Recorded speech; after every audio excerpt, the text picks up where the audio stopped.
Welcome to Instruction Discussion, our weekly look at the latest topics and trends in education affecting schools here on Long Island and schools around the world.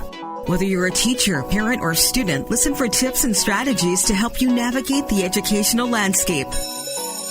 There's a bell. It's time to start today's Instruction Discussion on the voice of Nassau Community College, 90.3 WHPC. Hello, I'm Kevin Boston Hill, and welcome to Instruction Discussion, where each week we examine a recent trend or development in education and its impact on Long Island. As millions of students go to school facing trauma, social isolation, and learning loss due to the pandemic, Americans are counting on schools to support social-emotional learning and healing as a critical foundation for academic success. EL Education's new book addresses this very issue. We Are Crew, a teamwork approach to school culture, is a research-informed guide to achieving a new future for public schools, where academic success thrives on an inclusive and effective school culture.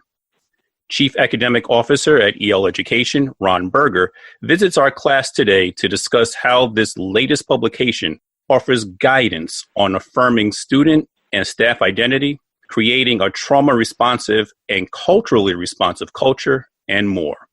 Mr. Berger, welcome to Instruction Discussion on 90.3 WHPC. Kevin, thank you so much for hosting me. Very happy to be here. Oh, it's my pleasure. It's my pleasure. So before we really get into the book itself or get into today's class, tell us a little bit about EL Education and the character framework. Sure. So we are a nonprofit national education organization. Kevin, we're about 30 years old, and we actually started from a collaboration between Harvard Graduate School of Education, where I also teach, and Outward Bound, the outdoors organization that uses the wilderness to build character for adults and for kids, to build a sense of teamwork. And so we've built a model of schooling that's more of a team sport than an individual sport. So it's, what if schools were a place where every student and every staff member felt like they were part of a team, everyone was working together. So we took that Outward Bound spirit where you're in the wilderness. How do you get everyone to the top of the mountain? Not just individual kids, but every kid to the top of the mountain. That's your job in your crew in the wilderness. And we thought, what if schools had that same feel to them, where students in schools and faculty felt like we're part of a crew and we're all looking out for each other. And so we focus on character equally with academics, and we actually combine the two. We feel like kids succeed academically when they're also learning to be good people at the same time and when their social emotional needs are being met at the same time. It seems like that just makes perfect sense to treat school kind of like a team sport, so to speak, because what happens in a team sport, we have a lot of individuals, but in order for that team to be successful, those individuals have to come together and work cooperatively. And so why not treat education the same way? Exactly right. And I don't know if this was true for you, Kevin, but I'm sure it would be for many of your listeners. When I was in high school, I went to a public high school in New Jersey, and it was a good high school, but my job was to get myself into college, no one else, not to help my classmates. And in fact, if my classmates did poorly, in some ways it would help me because my grade point average or my class rank would be better. There was no incentive for me to be thinking of all of my classmates. And in contrast, the schools that we partner with, kids have a different vision. I mean, their mission is they're part of a crew, and their job is to get all of their crewmates into college and all of their crewmates to succeed. It is fully a team sport for them. And so the fact that schools and districts we work with do better with getting kids to graduate and get into college is partly because it's part of being on the team. Like, we're helping everybody. We're not just helping ourselves. So we know that, at the heart of the character framework that you all subscribe by is, of course, character. And, of course, elements like contributing to a better world, becoming effective learners, and becoming ethical people are the tenets of character. So what role does character play in the book, We Are Crew? We have said for a long time, Kevin, that schools need to explicitly focus on supporting the character of kids and building the character of kids, helping them grow their character. And at first, districts will often say, well, that's not our job, right? That's the job of families to build character. That's the job of the church or of people's parents and grandparents. And what we say is, you can't opt out of this. Like, the way kids experience school shapes who they are. It makes them more respectful and responsible or less so, or more courageous and compassionate or less so. You can't opt out of teaching character. You're already teaching character all day long, so you can either do it haphazardly and poorly, or you can do it explicitly and intentionally and well, meaningfully.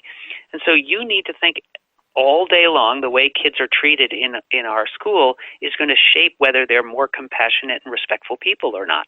So let's focus on it. Let's make sure that in mathematics class, in English class, in second grade classrooms, kids are learning to be compassionate, good people at the same time as they're learning to read. Tell us a little bit more about We Are Crew and why now? Why did we wait? Well, not necessarily wait, but why after 30 plus years is the book coming out now? Well, it's funny, Kevin, because we started this book 5 years ago, but it's coming out right at the time that I think people are finally waking up as a nation that we really need this. There's an understanding during this crisis that if kids do not feel safe, if they do not feel respected and valued and supported, they're not going to do well academically. And there's new brain science that makes clear exactly why that is. Like, now we can see, understanding how the brain works, we understand that when trauma and stress happens, when kids feel devalued, when they feel disrespected due to their race, due to their culture, due to their physical or cognitive limitations, they shut down. They can't learn academically. But I think even though we're getting the affirmation from science about that, I think parents always knew that. I mean, you always knew that if your kid didn't feel safe and valued in school, they wouldn't do well. And so the pandemic and the economic crisis and the racial reckoning of now, the reckoning with our heritage of racism, has made it clear to districts and schools we have to be looking out for our students in more than their academics. We have to be looking out for our staff in more than their academic preparation. Because if people don't feel safe and valued, they can't do well in the academic parts of their learning. And so this book is coming out right when the time that I think we're all waking up to school culture really matters. It has to be an inclusive and respectful culture, and if we expect kids to succeed. You are listening to Instruction Discussion on the voice of Nassau Community College, 90.3 WHPC. My name is Kevin Boston Hill, and our guest today is Chief Academic Officer at EL Education, Ron Berger. So, Ron, also tell me, how does this particular publication, We Are Crew, relate to the earlier set of recommendations that EL Education has put out regarding reopening, moving towards more equitable schools? Yeah, so you know, Kevin, and all of your listeners know how crazy a time this is right now. All districts are confused about how to most effectively open, and I hope we can give each other grace right now. People are getting frustrated for good reason, but I feel like parents are trying hard, educators are trying hard, district leaders are trying hard. There's no answer that's going to work for everybody. In-person learning creates risks, and at-home learning creates different risks. So it's a really hard time, and I hope we can give each other some patience as we're trying to figure this out as a nation. But what we have tried to do is, we started the book 5 years ago, but in the last 4 months, we have fleshed out the book and the videos and our online resources at our website to support people whose kids are at home or are doing a hybrid model where they're at school a little bit and at home a little bit, to say, how do we keep a culture vibrant and safe and supportive if you can't be there in person? So we're trying to support teachers to be able to have what we call crew, which are advisory meetings with their students in ways that can reach every kid and make kids feel safe and cared for, even if they can't get into the school building. And we find that super important that exists. And it has to exist both synchronously and asynchronously, because it's not every kid that can get on a Zoom meeting at the same time as her classmates. And so we have to make sure that kids can get access when they're all together online, and we also have to have places online where they can share how they're doing and their thoughts and their photographs and their schoolwork in ways that their classmates can look at and comment on asynchronously if they can't if they don't have a lot of devices at home or they don't have internet at home and they can't get online every moment. So we have to all be creative right now to make sure that the culture supports everyone. So correct me if I'm wrong. So what I'm hearing is this idea of crew, because when some people hear crew, they think of the rowing and that team aspect, but and the athletic aspect of crew, or they may think of working at a fast food place where they call everybody crew members and so forth.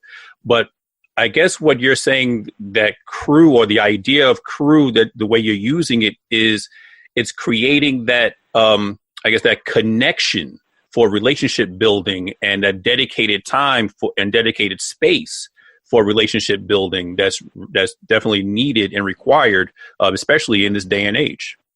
Kevin, that's perfectly said. Yeah. The actual roots of crew come for us from a part of our heritage being shared between Harvard and Outward Bound. The word crew came from our Outward Bound roots, where you have a crew of people in the wilderness, and their job is to build those relationships, to take care of each other, and get up the mountain together.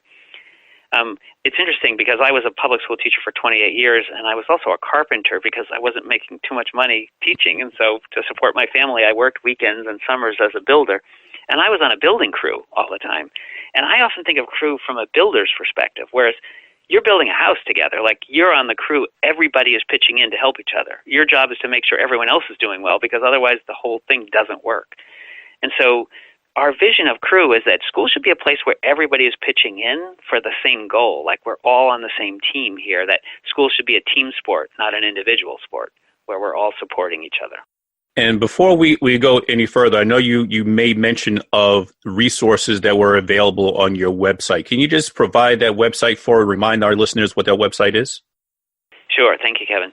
So we're a nonprofit. We work with schools all over America, and our mission is to spread this vision of whole child education, where you're building your character and your academics at the same time, to anyone that would like it. And so all of our resources are free and open source. The only thing we can't give away is our books, because we publish them, so they're physical. But our website is eleducation.org, just the letter E, the letter L, and then education.org.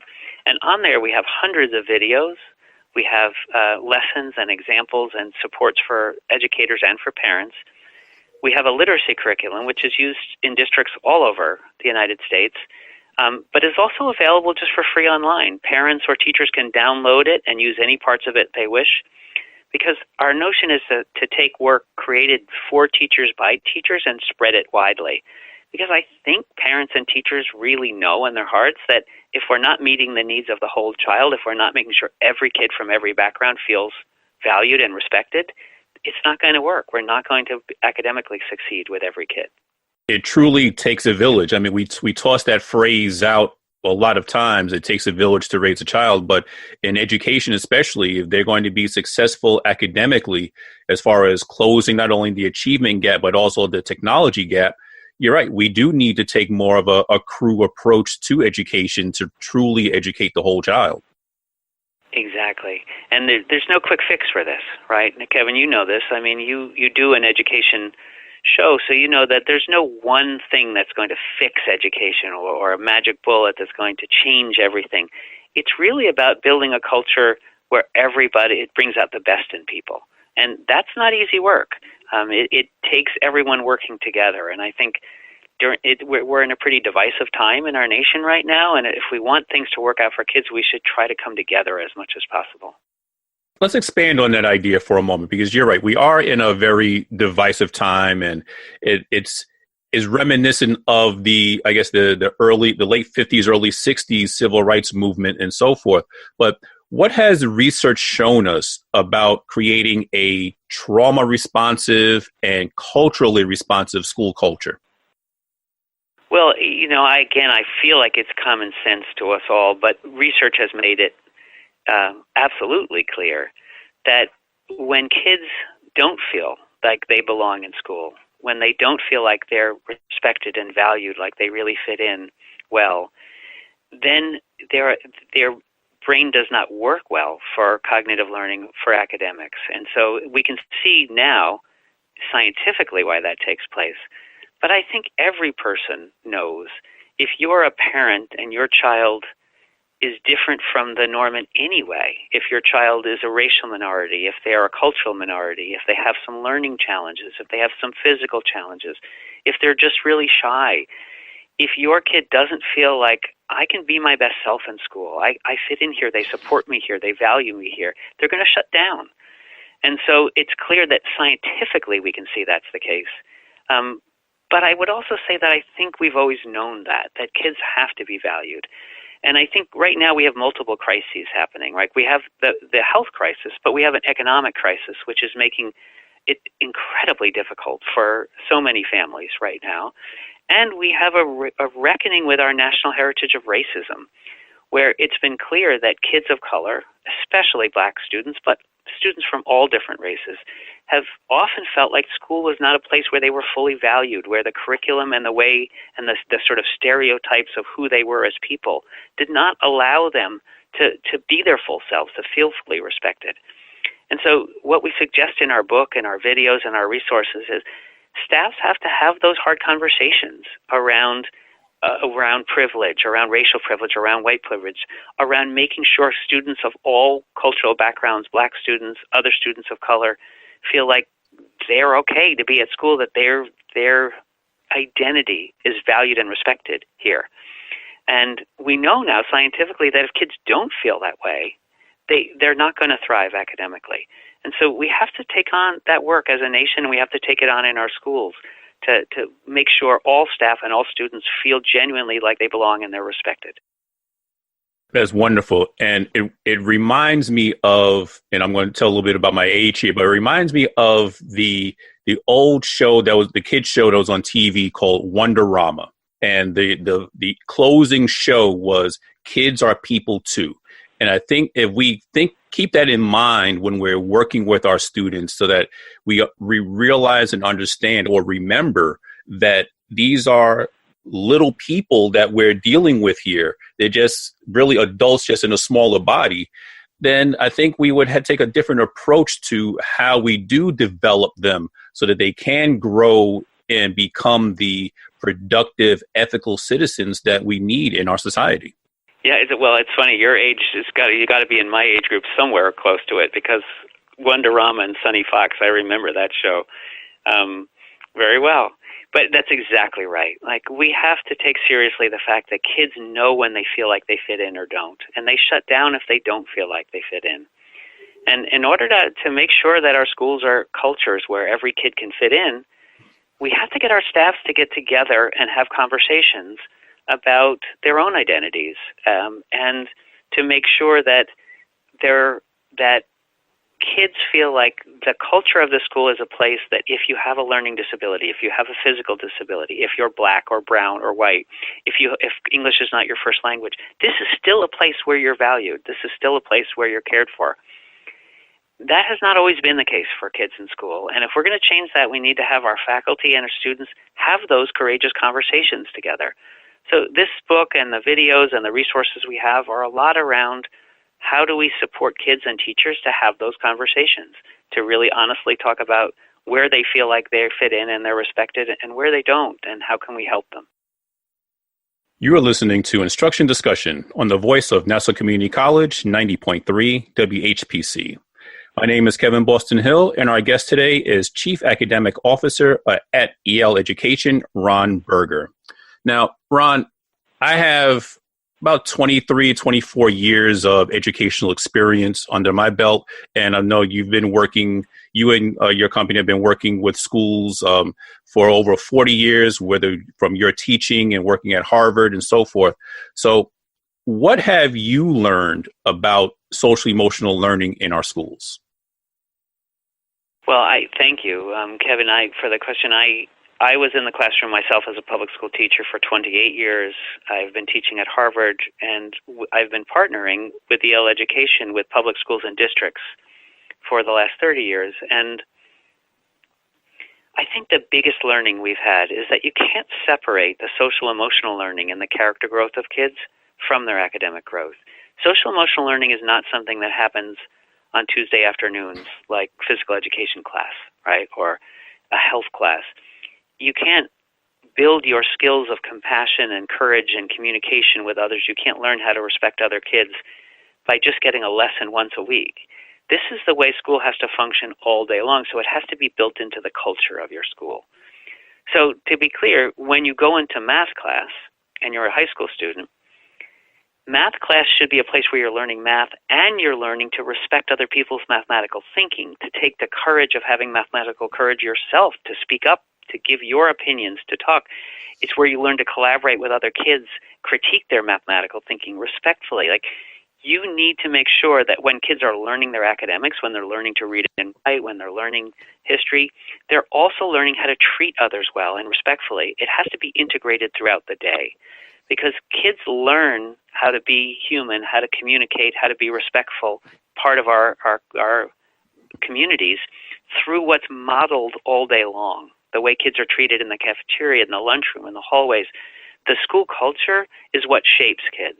And so if we're going to really focus on social emotional learning and skills and character development, we have to make sure that the school culture models that all day long, that the schools are respectful places, compassionate places, no matter where you are, whether you're entering the school or in the hallway or in the cafeteria or whether you're in mathematics class.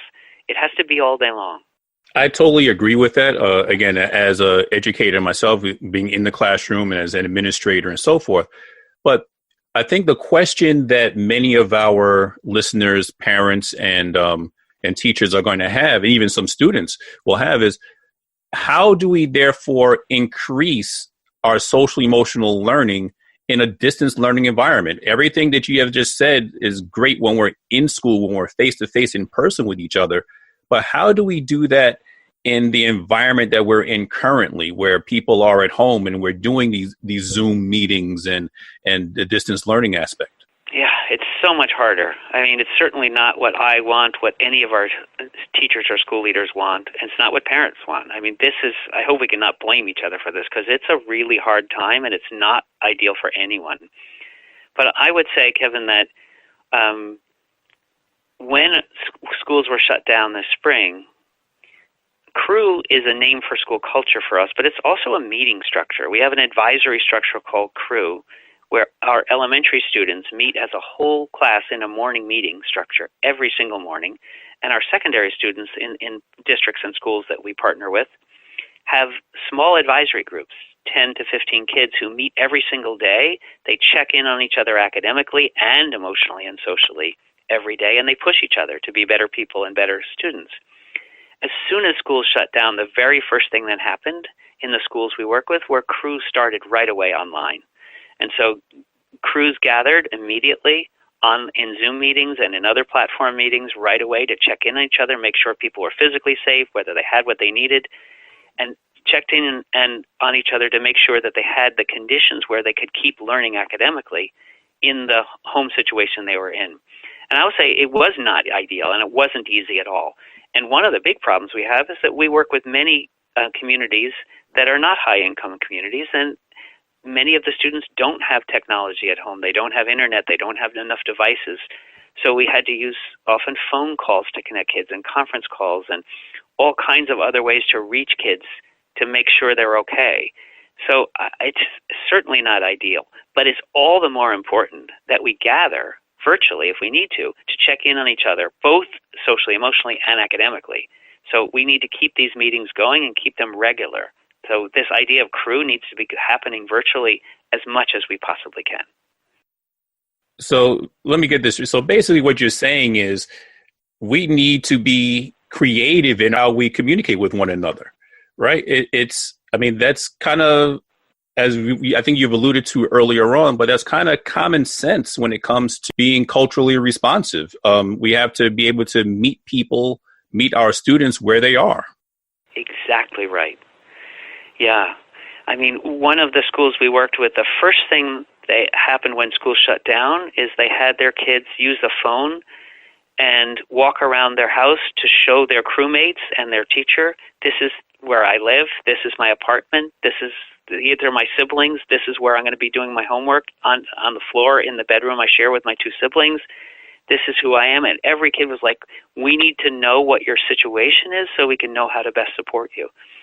And so it was sort of like a virtual tour of what's going to be what they called their office, their place of work for the next few months, so that we could all make sure we're meeting kids right where they are, just as you're saying, Kevin. It's so beautifully said. You know, I could definitely have this conversation with you all day long, because this is what I love talking about, how we can grow and address the entire child and educate the entire child so that we can develop them into more productive and ethical and culturally responsive citizens going forward. Because I don't know about you, but I know I'm not going to be in education for all my life, and I don't have too many more years left to go on this planet to be able to do so anyway. So we need to have that next generation of educators and responsible people who are going to take over from the work that we're doing. So I do thank you for taking some time out and speaking with us today. Well, you know, where you ended is such a beautiful way to end, Kevin, because I actually live rurally now. I live in a small town, and I taught pretty much everyone in my town for 25 years. So my entire town are my former students, which means my nurse is my former student, and our entire volunteer fire department are my former students. So my life literally depends on my former students. And so it really matters to me that they be good human beings with good work ethics, like courageous, compassionate, good people, because my whole life depends on them. So, you know, the first responders in my town are my former students. So it matters to me that they're good citizens and good human beings. Great. So, you know, if you had one thing to leave the audience with, I guess one reason why they should go out and read We Are Crew, what would that be? I would say that if any of us who are interested in what are some practices that can help make kids heard and seen, that can help make kids feel valued, what we're trying to offer in the book and in the online toolkit that we have and all the videos that are also free online are different strategies and practices for how to have conversations with kids, among kids, with kids and staff, where their true selves can come out, where they feel heard and they feel respected and they feel like they belong. And we're trying to give guidance around that. So for all these Zoom meetings where you have to have these hard conversations, we hope we can give something of value to you about how to structure the kind of protocols and guidance for those conversations to make them positive ones. Well, again, we'd like to thank our guest, Chief Academic Officer at EL Education, Ron Berger, for coming by and sitting in our class today. Kevin, thank you so much for hosting me, and thanks for having this show. Oh, it's my pleasure. Thank you. And my name is Kevin Boston Hill, and thank you all for listening to Instruction Discussion right here on the voice of Nassau Community College, 90.3 WHPC.